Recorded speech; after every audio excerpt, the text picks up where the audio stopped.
It's hard for me to let go, but I think that I'm finally feeling good again. Welcome back everyone. চলুন কথা বলা যাক OnePlus 9 নিয়ে।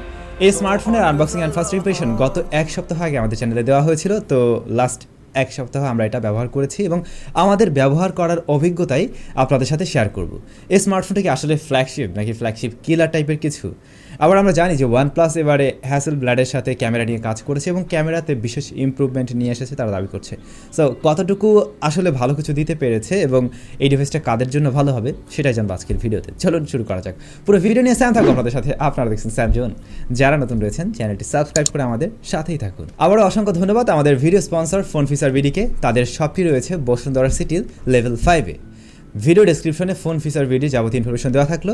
বর্তমান সময়ে OnePlus 9 তাদের শপে অ্যাভেলেবেল রয়েছে প্রত্যেকটা কালার ভ্যারিয়েন্টে। এই স্মার্টফোনের দামটা এখনও স্টেবল না, আপনারা জানেন লকডাউন চলছে। তো এই সমস্ত পরিস্থিতির কারণে এটা এখনও স্টেবল প্রাইসে আসতে পারেনি। তাই অবশ্যই ভিডিও ডেসক্রিপশনটা চেক করে নেবেন এর একেবারে বর্তমান মূল্যটা কেমন রয়েছে জানার জন্য। আর হ্যাঁ, ফোন ফিচার ভিডিওর তরফ থেকে কিন্তু একটি গিভঅ্যাওয়ে চলছে। 3 জন লাকি উইনার পেয়ে যাবেন দারুণ ইন্টারেস্টিং গিফট সামগ্রী। ভিডিও ডেসক্রিপশনে বিস্তারিত লেখা থাকলো, ওটাও আপনি দেখে নিতে পারেন আর জয়েন করে জিতে নিতে পারেন দারুণ গিফট। যেহেতু আমরা এর আনবক্সিং করেছিলাম, সো বক্স কন্টেন্ট নিয়ে আমি আর নাড়াচাড়া করলাম না। এই হচ্ছে স্মার্টফোনটি। এটা বেশ হ্যান্ডি, খুব বেশি ভারী নয়, যথেষ্ট হালকা, লাইট ওয়েট এবং এক হাতে নিয়ে ব্যবহার করার একেবারেই উপযোগী। আর এটা খুব বেশি মোটাও নয়। স্মার্টফোনটার বোথ সাইডকে প্রোটেকশন করছে কর্নিং গরিলা গ্লাস 5। তবে এর বডি ফ্রেমটি প্লাস্টিকে তৈরি। এটা একেবারে মানানসই নয় মোটেই, বা এরকম বাজেটের একটা ফোনে এমনটা আশা করতেই পারি না। শুধুমাত্র প্লাস্টিক বডি দেওয়ার কারণে এটাকে মানে একটু ওই যে OnePlus নট একটা ভাব চলে এসেছে এর মাঝে। ইভেন আমরা জানি যে OnePlus-এর ফোনগুলোতে অ্যালার্ট স্লাইডার দেওয়া হয়, এটাতেও রয়েছে। বাট এইটার অ্যালার্ট স্লাইডারটা আমার কাছে মানে আমার যে OnePlus 7 এইটার মতো ফিলটা দিতে পারে না। এটা যেমন যথেষ্ট, আপনি বুঝতেই পারবেন যে জিনিসটা একটা প্রিমিয়াম ভাব রয়েছে এর মাঝে বা একটু হার্ড টাইপের, কিন্তু এটা একটা প্লাস্টিক কেমন যেন একটা ফিল দেয়, মানে জাস্ট টাচ করলে এদিক সেদিক যাওয়া আসা করে এরকম একটা অবস্থা। সো আমার মনে হয় OnePlus চাইলে এখানে একটা মেটাল ফ্রেম দিয়ে দিলে পারতো, তাহলে অবশ্যই ভালো হতো। পোর্ট সাইন ব্যাটন রেগুলার সব কিছু থাকলেও দেওয়া হয়নি। 3.5mm হেডফোন জ্যাক, এটাও মিস করেছি, অবশ্যই এটা থাকা উচিত ছিল। আর এখানে শুধুমাত্র আপনি 2টি সিমই ব্যবহার করতে পারছেন। এবারে OnePlus 9 সিরিজের ক্যামেরা মডিউলে আপনারা কিছুটা পরিবর্তন লক্ষ্য করবেন। রেয়ারে তাকালে মনে হবে আপনার এখানে 2টি ক্যামেরা রয়েছে, কিন্তু অ্যাকচুয়ালি এখানে 3টি ক্যামেরাই থাকছে। বাট মডিউলটা তুলনামূলকভাবে একটু বড়, ওই যে বড়সড় করে লিখে দেওয়া হয়েছে হ্যাসেলব্লাড, যেটা দেখে আপনি আকর্ষিত হবেন আর কি। আর এর রেয়ার প্যানেলটাতে কিন্তু একটু কার্ভ রয়েছে। OnePlus 9-এ 6.55 ইঞ্চ ফুল এইচডি প্লাস রেজলিউশনের ফ্লুইড অ্যামোলেড ডিসপ্লে দেওয়া হয়েছে, যা 120 Hz রিফ্রেশ রেটেড। HDR10-এর সাপোর্ট রয়েছে, 1100 নিট পিক ব্রাইটনেস রয়েছে এখানে, এবং এর পিপিআই ডেন্সিটি হলো 402। এই ডিসপ্লেটা কিন্তু একটা ফ্ল্যাট ডিসপ্লে, কার্ভ ডিসপ্লে নয়। তবে এটা ফ্ল্যাট ডিসপ্লে হলেও এর চিন বা বেজেস বলা যায় একেবারেই নাড়ো রাখা হয়েছে, যতটা সম্ভব ততটাই রাখা হয়েছে। সো ডিসপ্লের ভিউটা অবশ্যই ভালো ছিল। আর এর ডিসপ্লের টপ লেফটে রয়েছে একটি সিঙ্গেল পানসেল, যা একেবারে রেগুলার সাইজ বলা যেতে পারে। এই ডিসপ্লের কোয়ালিটি কেমন ছিল? এটা অবশ্যই এরকম বাজেটের একেবারে অন্যতম সেরা একটি ডিসপ্লের কাতারে পড়তে পারে। ডিসপ্লেটার কালার রিপ্রোডাকশন খুবই ভালো ছিল, টাচ রেসপন্স খুবই ভালো পেয়েছি, খুবই রেসপন্সিভ, এবং একেবারে প্রপার সানলাইটে বা একেবারে বাইরে গিয়েও আপনি এটা চালাতে পারবেন। এখানে ব্রাইটনেস নিয়ে আপনাকে সমস্যায় পড়তে হচ্ছে না। সাইড এরিয়া বা কর্নার এরিয়া থেকে কোনো ধরনের ব্লুইশ টিন্ট বা গ্রিন টিন্ট এগুলো লক্ষণীয় হয়নি। তো গত এক সপ্তাহ ব্যবহারে আমার কাছে এই ডিসপ্লেটা যথেষ্টই ভালো লেগেছে, যেহেতু খুবই রেসপন্সিভ এবং এখানে 120 Hz রিফ্রেশ রেট রয়েছে আর কালার অ্যাকুরেসিও খুবই ভালো, যে কারণে এটা অবশ্যই ভালো লেগে যাওয়ার কথা আপনাদেরও। এই স্মার্টফোনটা 8/128GB 12/256GB ভ্যারিয়েন্টে পাওয়া যায়। এর স্টোরেজ টাইপ UFS 3.1। এখানে যে র্যামটা ব্যবহার করা হয়েছে তা LPDDR5-এর, এবং এর অপারেটিং সিস্টেমে থাকছে Android 11, OxygenOS 11.3.3। আর এই মোবাইল ফোনের যে প্রসেসর, সেখানে রয়েছে Qualcomm Snapdragon 888 SoC, যা একটি অক্টাকোর প্রসেসর এবং 5nm ফ্যাব্রিকেশনে তৈরি করা। আর এটা হচ্ছে অ্যান্ড্রয়েডের জন্য 2021-এর একেবারে সেরা ফ্ল্যাগশিপ প্রসেসর বলা যেতে পারে। সো প্রসেসরের দিক থেকে আপনি একেবারে টপে যেটা রয়েছে ওটাই পাচ্ছেন। গ্রাফিক্স সেকশনকে পাওয়ার করছে Adreno 660। তো Qualcomm Snapdragon 888 এবং OxygenOS 11.3.3 এই দুটো মিলে এর পারফরমেন্স কেমন ছিল? এক কথায় এর পারফরমেন্স দুর্দান্ত ছিল।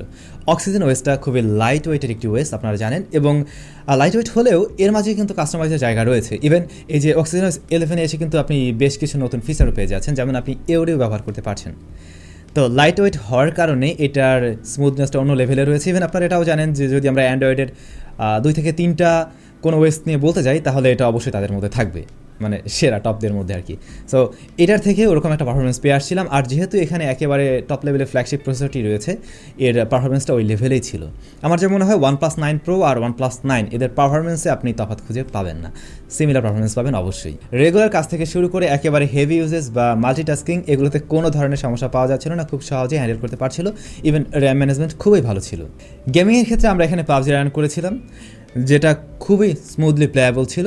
তবে একটু লং টাইমে গেলে ফোনটা টুকটাক গরম হয়, এই যে এই প্রশ্নটা আর কি একটু গরম হয়ে যায়। তবে পারফরমেন্সের কোনো ধরনের ড্রপ লক্ষ্য করিনি, হাতের মাঝে একটু বিরক্ত লাগতে পারে। একেবারে লং টাইমেও লাইক আপনি 1-1.5 ঘন্টা যদি খেলেন তাতেও পারফরমেন্স ড্রপ করবে না, টুকটাক কিছু ল্যাগের দেখা পাবেন এবং দীর্ঘ সময় খেললে কিছুটা ফ্রেম ড্রপ লক্ষ্য করা যায়। এর বাইরে তেমন কোনো ইস্যু আমি পাইনি। তারপর আমরা এখানে রান করেছিলাম COD, যেটা খুবই স্মুথলি প্লেয়াবল ছিল। ওটার গ্রাফিক্স থেকে পারফরমেন্স এক কথায় দুর্দান্ত ছিল, এখানে কোনো ধরনের ল্যাগ হিসাবে দেখা পাওয়া যায়নি। তো এই স্মার্টফোনের পারফরমেন্স সেকশনে বলা যেতে পারে আপনি এর থেকে একটা ফ্ল্যাগশিপ লেভেলের পারফরমেন্স অবশ্যই পেয়ে যাবেন, সেটা গেমিংয়ের ক্ষেত্রেও, আবার সেটা রেগুলার কাজ থেকে শুরু করে হেভি ইউজেসেও। কথা বলা যাক এই স্মার্টফোনের অন্যতম বিশেষ পার্ট এর ক্যামেরা নিয়ে। OnePlus 9 এবার তাদের ক্যামেরাতে ফোকাস করেছে। এই মোবাইল ফোনের রেয়ারে রয়েছে triple camera setup, 48 megapixel main shooter যার অ্যাপারচার f1.8, এরপরে রয়েছে 50 মেগাপিক্সেল আলট্রাওয়াইড সেন্সর যার অ্যাপারচার f2.2, এবং তারপরে রয়েছে 2 মেগাপিক্সেল একটি ব্ল্যাক অ্যান্ড হোয়াইট সেন্সর, যেটা না দিলেও চলতো, অকাজের জিনিস। আমরা হয়তো সকলে জানি OnePlus 9 সিরিজ হ্যাসেলব্লাডের সাথে কোলাবোরেশনের মাধ্যমে তাদের ক্যামেরায় বিশেষ ইমপ্রুভমেন্ট নিয়ে এসেছে। তো ক্যামেরাতে ঢুকলে আপনি যে ইমপ্রুভমেন্টটা লক্ষ্য করবেন প্রথমে, তা হলো এর শাটার বাটনের কালারটা। হ্যাসেলব্লাডের যে ক্যামেরাগুলো হয়ে থাকে তার যে শাটার বাটনের কালার সেটা হচ্ছে গিয়ে একটু কমলা কালার টাইপের, এখানে কিন্তু আমরা তেমনটাই দেখতে পাচ্ছি। আর শাটারের যে সাউন্ড সেটা ওই হ্যাসেলব্লাড ক্যামেরার সাউন্ডের মতোই, আপনারা একটু শুনতে পারেন। ক্যামেরা ইন্টারফেসে গেলে এই পরিবর্তনটা আপনি আগে অবশ্যই লক্ষ্য করবেন। এবারে যদি ইমেজ কোয়ালিটিতে আসি, ছবির কোয়ালিটি কী ছিল সেটা হলো মেইন বিষয়। ছবির কোয়ালিটিতে গেলে পর আপনি যে একদম মানে আহামরি অনেক কিছু দেখতে পাবেন এমন না। হ্যাঁ, অবশ্যই খারাপ নয়, এ বাজেট অনুযায়ী এর ক্যামেরা যথেষ্টই ভালো রয়েছে, কিন্তু আপনি একদম আহামরি হাতি করে অনেক কিছু দেখে ফেলবেন তেমনটাও কিন্তু মোটেই নয়। একেবারে প্রপার লাইটে এর ছবিগুলো খুবই ভালো রকমের শার্পনেস ডিটেলস দিতে পারছিল। ইভেন ছবির ডাইনামিক রেঞ্জও খুবই ভালো ছিল। শ্যাডো এরিয়াতেও এর পারফরমেন্স ভালোই পেয়েছি। এমনকি এর ছবির যে সাইড এরিয়াতে, যেখানে আমরা ম্যাক্সিমাম স্মার্টফোনে দেখতে পাই যে ডিটেলস হারিয়ে ফেলে, বাট এটার ক্ষেত্রে মোটামুটি ভালোই পেয়েছিলাম।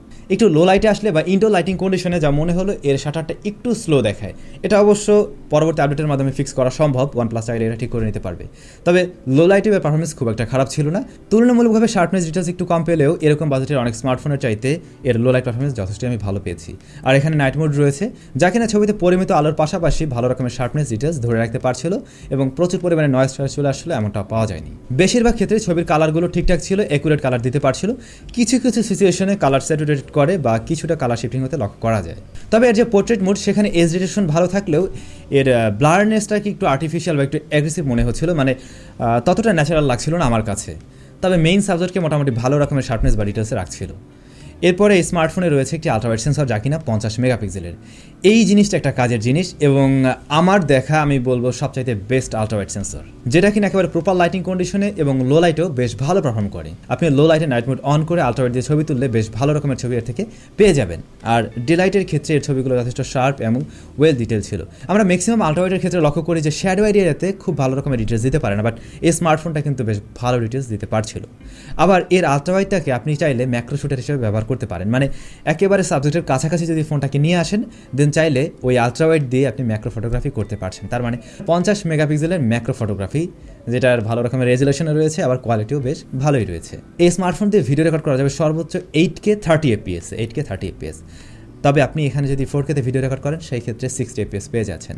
রয়েছে EIS এবং ভিডিও কোয়ালিটিও আমার কাছে বেশ ভালো লেগেছে। ভিডিও শার্পনেস ডিটেলস ভালো ছিল, ডাইনামিক রেঞ্জ আমি ভালো পেয়েছি এবং স্ট্যাবিলিটি যা রয়েছে খারাপ নয়। তবে এরকম একটা বাজেটের ফোনের সাথে অবশ্যই ওয়াইএস থাকার কথা, যেখানে OnePlus 7-এ ওয়াইএস রয়েছে সেখানে এই স্মার্টফোনে ওয়াইএস নেই, এটা মানে বিষয়টা ভালো লাগেনি আর কি। আর একটা বিষয় ভালো লাগেনি, 4K 60 FPS ভিডিও রেকর্ড করলে আপনি যদি 5-7 মিনিট ভিডিও রেকর্ড করেন দেখবেন ফোন খুব বেশি গরম হয়ে যায় এবং আপনাকে অ্যালার্ট দেওয়া শুরু করবে যে ডিভাইসটি অতিরিক্ত গরম হয়ে যাচ্ছে। এমনটাই বা কেন বুঝলাম না। যাই হোক, আমরা ক্যামেরা নিয়ে কথা বলছিলাম। আসা যাক এর ফ্রন্ট ফেসিং ক্যামেরায়, সেখানে রয়েছে 16 মেগাপিক্সেলের ক্যামেরা, যা কিনা প্রপার লাইটে বা আউটডোর লাইটে বেশ ভালো ছবি দেয়, তখন ভালো রকমের শার্পনেস ডিটেলস পাওয়া যায়। তবে লো লাইটে কিছুটা সফট করে ফেলছিল। আর এর পোর্ট্রেট মোডেও আমি ওই একই সমস্যা ফেস করেছি, অর্থাৎ আমার মনে হয় যে ব্যাকগ্রাউন্ড ব্লারটা আর কি একটু ফেক লাগে। তবে এমনিতে এর সেলফি মোডটা খারাপ নয়, মোটামুটি ভালো রকমের ডিটেলস শার্পনেস আপনি পেয়ে যাবেন, আর ডাইনামিক রেঞ্জটা এখানে ভালোই রয়েছে। তবে যারা কিনা ফ্রন্ট ফেসিং ক্যামেরা দিয়ে ভ্লগিং করবেন তাদের জন্য সুবিধা হলো এখানেও আপনি EIS পেয়ে যাচ্ছেন। এই স্মার্টফোনে ব্যাটারি রয়েছে 4500 মিলি অ্যাম্পার এবং বক্সে পেয়ে যাবেন 65 ওয়াটের ফাস্ট চার্জিং সিস্টেম, যা দিয়ে এই মোবাইল ফোনকে ফুল চার্জ করতে আমার সময় লেগেছে 33 মিনিটের মতো। তো খুবই দ্রুত সময় এটা চার্জ হয়ে যাচ্ছিল। আর ব্যাটারি ব্যাকআপের ক্ষেত্রে একদিন অনায়াসে এটা দিয়ে ব্যবহার করা যায়। একেবারে হেভি ইউজার হয়ে থাকলে আপনাকে হয়তো দিন শেষে গিয়ে একবার চার্জ করতে হবে, যদি আপনি 120 হার্টজ রিফ্রেশ রেটটা অন রাখেন। আর রেগুলার রিফ্রেশ রেটে সেটা করতে হচ্ছে না। ফোনটাতে রয়েছে ইন ডিসপ্লে ফিঙ্গারপ্রিন্ট স্ক্যানার, যা খুবই ফাস্ট অ্যান্ড একুরেট। তবে আমার যা মনে হয়েছে এটা একটু বেশি নিচ দিকে, আর একটু উপরের দিকটাতে থাকলে এর পজিশনটা একদম ঠিকঠাক হতো। মোবাইলটিতে স্টেরিও স্পিকার রয়েছে বটমে একটা, আর এর এয়ারপিসটাই সেকেন্ডারি চ্যানেল হিসেবে ব্যবহার হচ্ছে। আর সাউন্ড কোয়ালিটি অবশ্যই ভালো ছিল, যথেষ্ট লাউড অ্যান্ড ক্লিয়ার এবং একেবারে ফুল ভলিউমেও কোনো ধরনের ডিস্ট্রাকশন এর থেকে পাওয়া যায়নি। এছাড়া এই স্মার্টফোন দিয়ে ইন্টারনেট চালিয়ে দেখা হয়েছে, কথা বলে দেখা হয়েছে, এগুলোতে কোনো ধরনের প্রবলেম পাওয়া যায়নি, কোনো ধরনের যে বাগ ভালুকও পাওয়া যায়নি। তো সব কিছু মিলে এই ছিল প্যাকেজ। তো ফাইনালি স্মার্টফোনের কোন বিষয়গুলো আমার কাছে খারাপ লেগেছে? খারাপ লাগার মধ্যে অবশ্যই OnePlus-এর তরফ থেকে এরকম বাজেটের একটা ফোনে আমরা আসলে বডি ফ্রেমটা অ্যালুমিনিয়াম বা মেটালিক কিছু আশা করি। তারপরে এই স্মার্টফোনে এত ভালো ক্যামেরা রয়েছে, কিন্তু সেখানে ওআইএস দেওয়া হয়নি, যেটা অবশ্যই দেওয়া যেত। এছাড়া এতে 3.5 মিলিমিটার হেডফোন জ্যাক, সেটাও দেওয়ার জায়গা অবশ্যই রয়েছে এবং সেটা দিলে পরে প্যাকেজটা আরও বেশি দারুণ হতে পারত। এখন আমার যা মনে হয় এর দাম আরেকটু কিছুটা কম হলে পরে এটা একটা পারফেক্ট প্যাকেজ হতে পারে। তারপরেও যদি আপনার পারফরমেন্স প্লাস হচ্ছে OnePlus ব্র্যান্ড, ক্যামেরা, এই সমস্ত জিনিস ভালো লাগে, দেন আপনি অবশ্যই এটাকে চয়েস করতে পারেন। আর কিছুদিন অপেক্ষা করলে প্রাইস কিছুটা ডাউন হবে অবশ্যই। সবাই অনেক বেশি ভালো থাকুন, সুস্থ থাকুন। আপনাদের সাথে দেখা হয়ে যাবে স্যামজনের আরও একটি নতুন ভিডিওতে।